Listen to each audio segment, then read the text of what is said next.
Vladimir Zelensky makes an appeal to Congress. Ethereum makes a proof-of-stake milestone. And JP Morgan confirms a hellacious recession. This is your nightly news wrap-up. Let's get it.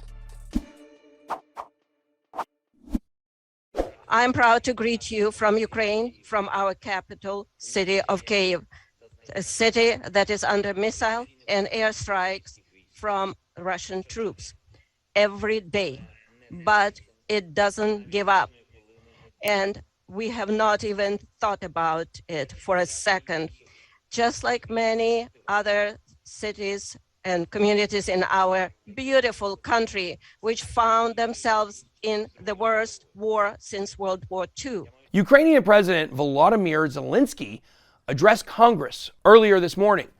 He gave a heart-wrenching speech asking the Biden administration and the politicians on Capitol Hill to do more and act faster.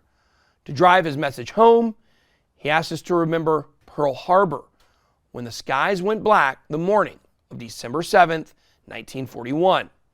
He asked us to remember 9/11, when evil turned our cities into battlefields and innocent people were lost. He cited these two specific examples to illustrate to Congress that taking heavy damage from the sky is Ukraine's reality every single day. For the past 3 weeks, the Russians have bombed countless cities and have targeted cruise missiles and artillery strikes to universities, residential buildings, and yes, even kindergartens. Understand that the Russians have crossed more lines than one, and they are committing inexcusable crimes of war. Earlier this month, the Russians targeted the Freedom Square in Kharkiv to intentionally send a cruel message to the people of Ukraine, intending to strip them of their hope and their freedom. Zelensky told BBC, "This is the price of freedom. This is terror against Ukraine. There were no military targets in the square, nor are they in residential districts of Kharkiv, which come under rocket artillery fire."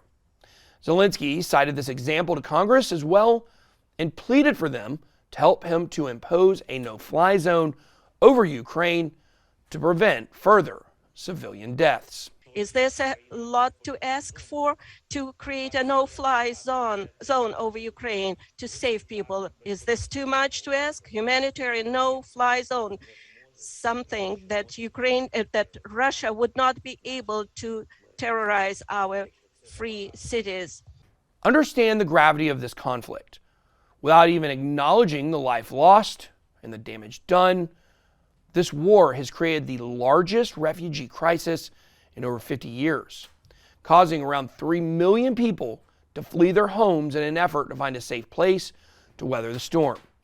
As you can see, the Biden administration is caught between a rock and a hard place.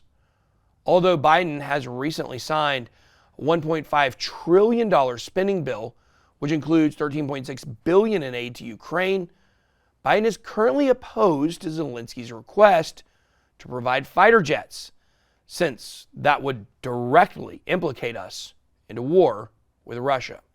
CNN reported Biden is expected to announce an additional $800 million in security assistance, according to an official, bringing the total to $1 billion announced in just the last week, $2 billion since the beginning of the Biden administration. The president is unlikely to change his military aid plans in spite of Zelensky's speech, according to officials, of course, familiar with the plans. The new assistance will stop short of the no-fly zone or fighter jets Zelensky has said are necessary to sustain Ukraine's fight against Russia. But the new aid will include more of the defensive weapons the U.S. has already been providing, including javelins and stingers. Over on CNBC, a bot from JP Morgan said this. So we would say clearly the risks have risen, and we're still in a tricky period where we're seeing downgrades to economic and earnings growth expectations. The VIX is just under 30, so it's still signaling that we're in a period here of pricing in these risks of where we can expect to see daily swings in the market of plus or minus 2%. All this bearish sentiment that is hard to sweep under the rug. By the way, the VIX she spoke of is the volatility index on the Chicago Board Options Exchange. It's the highest it's been since December of 2021.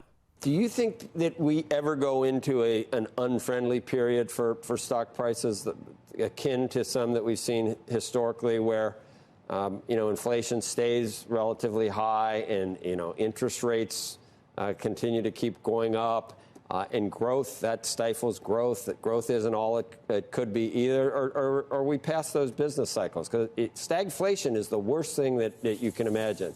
It's sort of the opposite of where you have high growth with low inflation, which is perfect, which is a great setting. But we may be could it be a multi-year period where it's just not great to be in the stock market, or you don't see that? So we have been getting tons of questions about the stagflation question and comparisons to the 70s and the 80s. Of course they don't. Even though she just rattled off some major setbacks for the economy, JP Morgan thinks everything's going to be hunky-dory by Christmas time. Because the retail sales show that as we come out of the pandemic. It's also because this was a very particular recession and we're coming out of it with both consumers and corporations with extremely strong balance sheets. So we don't think we do actually have that stagflation cocktail for the US. Now, Europe, the risk of stagflation has risen. That's one market where, in a tactical basis, we're becoming a little bit more cautious, but not for the US. Consumer balance sheets are strong. Since when?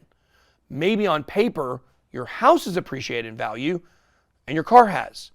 But neither one of those are things you can turn a profit on, because to buy back in is going to cost you an arm and a leg. And that's even assuming you're one of the lucky folks who can afford a home. Most millennials cannot, and rent is going through the roof. Good thing JP Morgan is still run by Bitcoin skeptic Jamie Dimon, so the future for them is probably going to be a hard fork into obscurity. Comment below on who you think should run JP Morgan. Smash that like button and hit subscribe. In other news, we are one step closer to Ethereum's merge to Ethereum 2.0. The ETH testnet, Kiln, has successfully transitioned from proof of work to proof of stake, and it's up and running. This testnet merge is anticipated to be the last major step for the merge of the ETH mainnet. Although few clients were not producing blocks once they merged onto the testnet, this is a perfect example why it's so important to practice these merges on testnets first. That way, when the merge happens for real, there will be minimal hiccups on the beacon chain. FTX Access recently tweeted, "The bull case for ETH into the merge explained. Yearly inflation will go down from 4.3% to 0.43%, the equivalent of 3 halvings at once, also called the triple halving.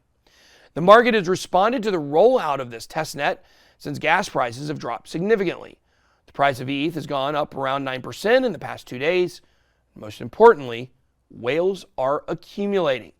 Exchange Whale Alert tweeted early this morning that over $1.2 million worth of Ethereum were bought in large orders in the last 5 minutes. Anytime whales are accumulating in droves, it's a bullish sign for the optimistic future of Ethereum." That's all I got. Be blessed. Good boy out.